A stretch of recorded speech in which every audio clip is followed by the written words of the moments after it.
여러분 안녕하십니까? 장성철입니다. 주말 잘 보내셨는지요? 저는 이북 오도민 대통령기 체육대회 효창운동장 열렸는데요. 거기에 참석도 하고 또 여러가지 개인 일을 좀 했습니다. 조국 장관이 사퇴한 이후에 그전에는 조국하는 뉴스가 이제는 공수처 여기 가도 공수처 저기 가도 공수처가 주된 이슈가 되어버렸습니다.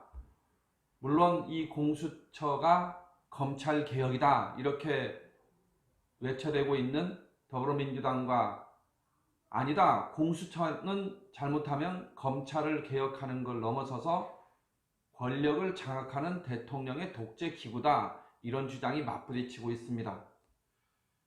그런데 공수처든 검찰개혁이든, 검찰개혁의 한 수단으로 공수처 설립이 논의가 됐지만 어쨌든 이런 주제를 감싸고 있는 본질적인 문제의식, 우리 사회가 모두가 공감했던 문제의식은 검찰 권력, 무소불위의 검찰 권력, 이 권력을 어떻게 합리적으로 견제할 것인가, 이거였지 않습니까?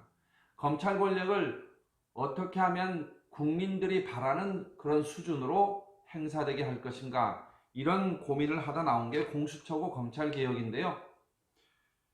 검찰 권력에 대한 견제는 또 다른 부정부패 혹은 공직자의 수사를 전담하는 독립기구를 설치하는 것이 아니라 우리 헌법에서 규정하고 있는 삼권 분립의 정신에 맞게 검찰과 경찰의 권력 분립, 다시 말하면 검찰이 갖고 있는 막대한 기소권, 수사권, 그리고 경찰이 갖고 있는 약간의 수사권, 이걸 조정해서 기소권과 수사권을 분리하고 그 분리한 모델에 근거해서 합리적인 견제장치를 만들게 하는 것, 이것이 가장 상식적이고 올바른 검찰 권력에 대한 견제장치다, 이런 관점에서 오늘 말씀을 드리겠습니다.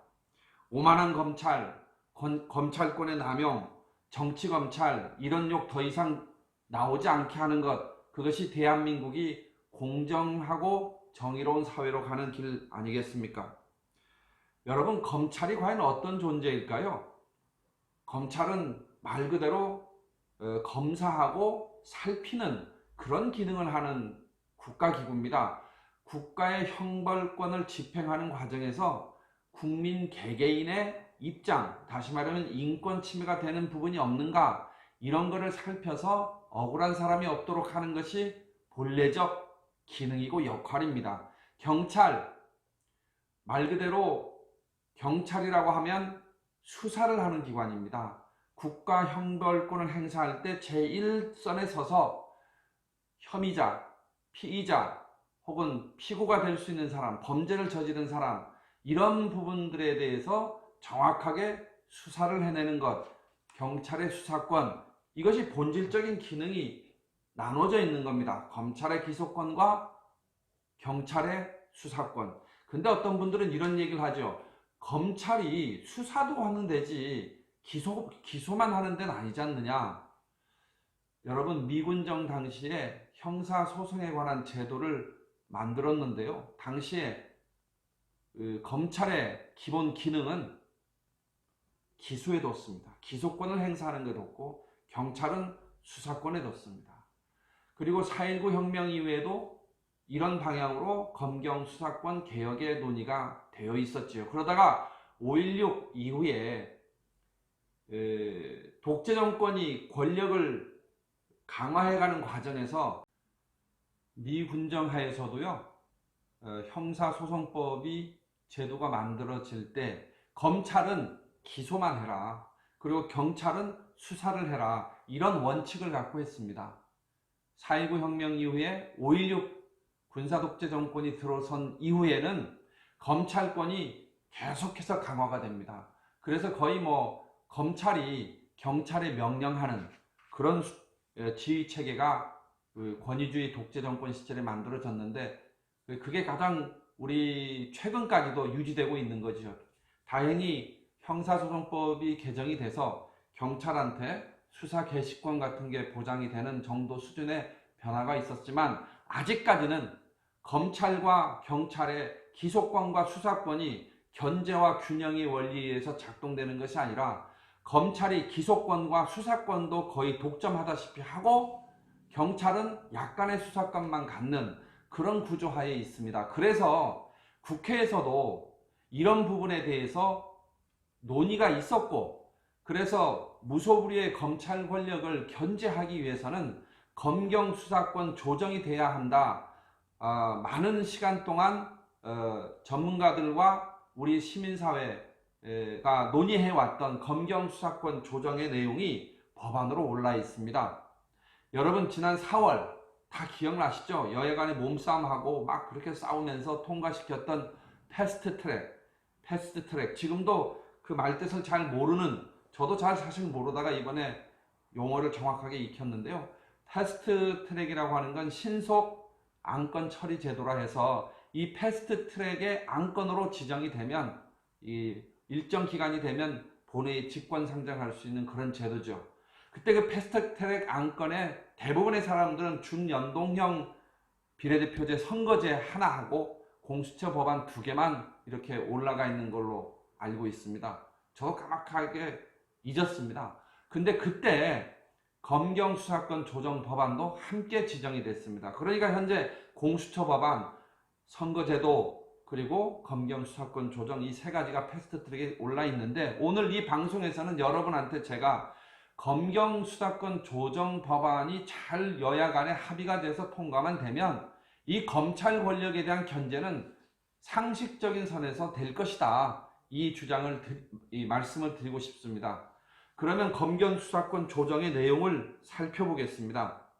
검경 수사권 조정과 관련해서는요, 형사소송법 개정 법률안을 최이배 의원이 대표 발의했고, 또 검찰청법 개정 법률안을 백혜련 의원이 대표 발의했는데 그 두 내용을 합쳐서 하나씩 말씀드리겠습니다. 첫째, 물론 여기에 자유한국당의 권성동 의원이 수사권 조정 법안을 냈습니다. 그 4월 패스트트랙 되기 전에 3월 달에 냈기 때문에 현재 권성동 의원의 법안이 자유한국당 안의 당론 법안입니다.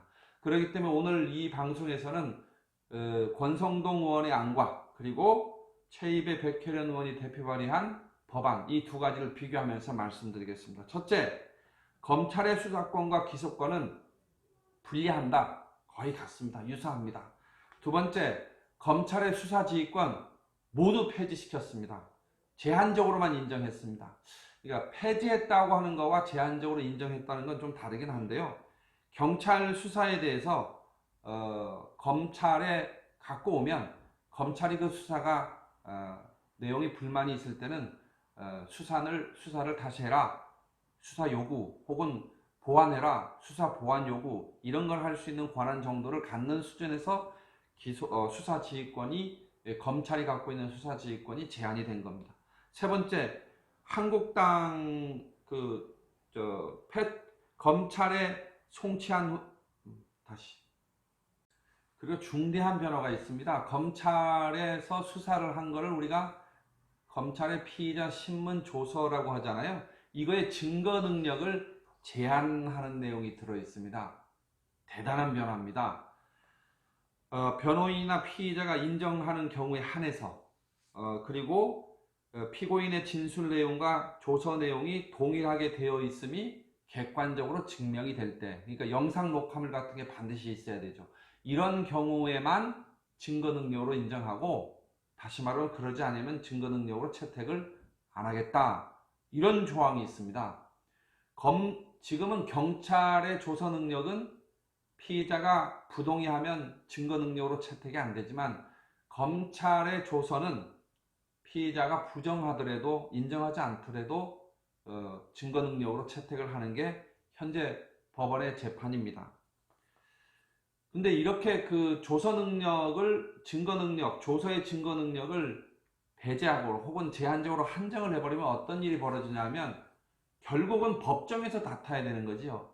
그래서 우리가 그 조서 재판의 형식이 아니라 조서 재판에서 벗어나서 증거, 증인, 이런 것이 법정에서 진술되면서 재판이 이루어지는 공판 중심주의의 재판이 이루어질 그런 가능성을 열어놓은 것이 이번 검경수사권 조정 법안의 핵심 중의 핵심입니다. 많은 국민들의 인권이 보장이 되면서 억울한 재판이 일어나지 않을 수 있는 기초를 쌓은 거지요. 그 다음에 검찰에 대해서 그럼 수사권을 다 부장할 거냐? 그렇지가 않습니다. 제한적인 범위 내에서 수사권을 인정해 놨습니다. 30대 대기업, 경찰, 4급 이상 공무원 부패 범죄, 선출직 정치인 유사합니다. 이렇게 남겨놓은 이유는 검찰이 그동안 쌓아놓은 수사에 대한 경험, 정보, 노하우 이런 것들을 하루아침에 포기해버리면 이 사각지대가 생기잖아요. 그래서 경찰이 수사를 하긴 하지만 그래도 검찰이 직접 수사할 수 있는 범위를 한정을 함으로 해서 요새 그 검찰개혁에서 특수부 좀 축소하자는 얘기 들어보셨을 겁니다. 거기는 검찰이 인지해서 소문을 듣고 판단해서 직접 수사하는 그런 거를 얘기하는데 그런 부분은 남겨놓겠다 하는 것이 이번 검경수사권 조정 법안에 들어가 있습니다. 여러분, 검찰 권력을 제대로 견제하려면 경찰의 수사권이 검사를 향할 수 있어야 되지 않겠습니까? 경찰이 검찰을 수사해서 검찰의 비위사실이나 부정부패나 이런 범죄에 대해서 수사해서 기소를 할 수 있어야 되는데 경찰이 수사권을 보장해 준다 하더라도 영장 청구나 이런 것들을 검찰에서 전부 기각을 해버리면, 다시 말하면 영장 청구 자체를 하지 않아 버리면 아무것도 안 되지 않습니까? 그래서 이번에 경찰의 수사권을 주면서 동시에 검찰 권력을 견제하기 위한 수단으로 영장심의위원회를 관할 고등검찰청에 설치하도록 되어 있습니다. 이 영장심의위원회는 뭘 하는 거냐? 검사가 영장 청구를 하지 않으면 검사가 이에 대해서 이의제기를 해서 영장심의위원회 영장을 한번 청구할 수 있는 걸 심의해달라. 물론 이 영장심의위원회에 외부 인사가 좀 많이 들어가도록 해서 객관적인 심사가 될 수 있도록, 심의가 될 수 있도록 제도를 만들었습니다. 물론 이 부분은 헌법상의 그 검사의 영장 청구권이 독점할 수 있도록 되어 있는 규정이 있어서 좀 더 세부적인 논의는 필요하겠지만, 경찰이 실질적으로 수사권을 갖고 그 수사의 내용과 재판까지 이어지는 과정에서의 영장 청구와 관련된 그 검찰 권력에 대한 견제가 실질적으로 이루어질 수 있도록 한 조항이기 때문에 저는 매우 의미 있다. 이거야말로 공수처를 통한 검찰 권력에 대한 견제보다는 경찰의 수사권을 통해서 검찰을 견제할 수 있는 가장 중요한 수단이라고 저는 생각합니다. 여러분, 이 검경수사권 조정안요, 내용을 보면 국회가 폭넓은 논의를 하면 여야가 함께 이견을 좁혀서 통과시킬 수 있는 가능성이 매우 높습니다. 더불어민주당이 이렇게 좋은 뭘 해? 여러분, 이 검경수사권 조정에 관해서는 국회에서 폭넓은 논의를 하면 여야 간의 이견을 좁힐 수 있고 국회 통과가 될 수 있다는 판단이 듭니다. 더불어민주당 모순되는 일을 하고 있습니다. 더불어민주당 욕심을 내려놔야 됩니다. 검경수사권 조정에 들어있는 경찰의 수사권 독립, 그리고 경찰의 수사권에 의한 검찰의 독점적인 영장 청구권에 대한 견제장치, 이런 것들이 이루어지면 당연히 검찰 권력에 대한 견제는 검찰과 경찰의 견제와 균형에 의해서 가능해질 수 있기 때문에 공수처를 굳이 설치 않아도 우리가 원하는 검찰 권력에 대한 타당한 합리적 견제가 가능해질 수 있습니다. 이런 좋은 법안을 만들어 놓고 제출해 놓고 왜 딴 쪽에서는 이 법안 자체를 부정하는 공수처를 둬야 된단 말입니까?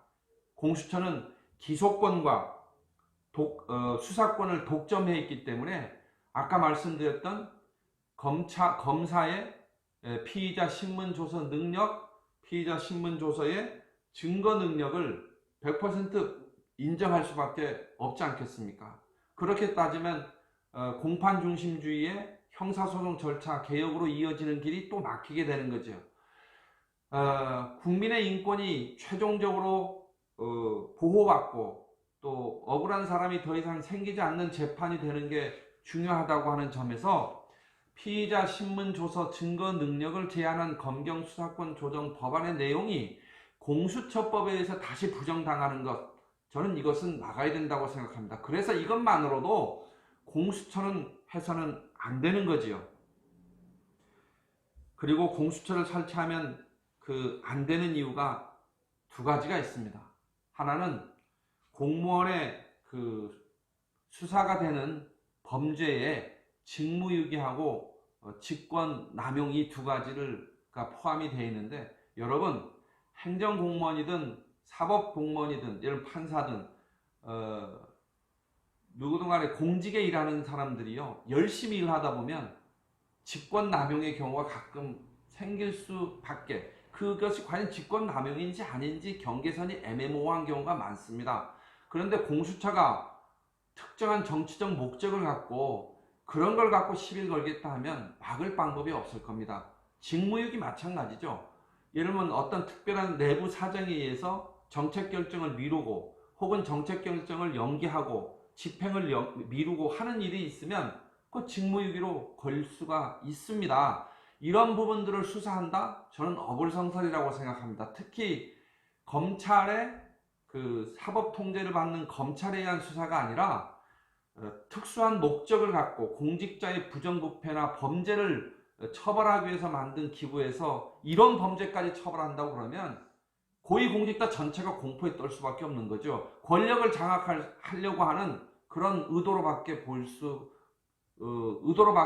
없는 이유입니다.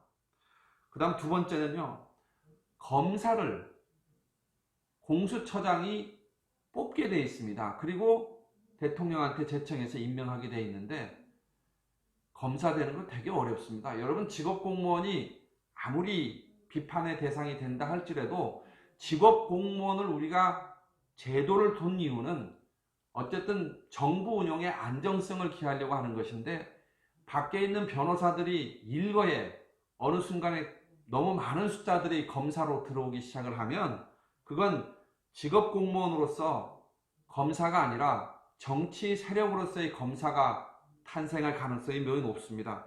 이 하나만으로도 저는 공수처를 설치하면 안 된다 생각합니다. 기소권의 이원화가 이루어집니다.